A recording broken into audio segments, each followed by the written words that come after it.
మిరప ఎక్కువగా సాగు చేయడం అనేది జరుగుతుంది. ఈ మిరపలో కూడా మనం అన్ని రకాల పురుగులు వచ్చినట్లే దీంట్లో కూడా మనకు వైరస్ తెగులు రావడం జరుగుతుంది. అదేవిధంగా రసం పీల్చే పురుగులు కూడా ఆశించడం జరుగుతుంది. దీంట్లో కూడా కాండం కుళ్ళు తెగులు, వేరు కుళ్ళు తెగులు రావడం అనేది జరుగుతుంది మిరపలో.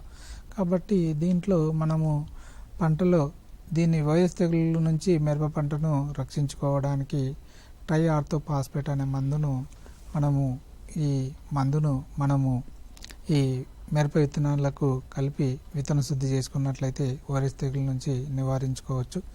అదేవిధంగా రసం పీల్చే పురుగులను చూసుకున్నట్లయితే దీన్ని మనం అన్నిటికీ చెప్పినట్టే ఇమిడాక్లోపిడ్ అనే మందును 5 మిల్లీలీటర్లు 1 కిలో విత్తనాన్ని కలిపి దీంట్లో కూడా మనకు మిరపలు కూడా విత్తుకున్నట్లయితే కలుపుకొని విత్తన శుద్ధి చేసుకొని విత్తుకున్నట్లయితే మనము ఈ మిరప పంటను కూడా లేత దశలో ఆశించే రసం పీల్చే పురుగులైన తామర పురుగులు కానీ పచ్చదోమకు కానీ వీటి నుంచి కాపాడుకోవచ్చు.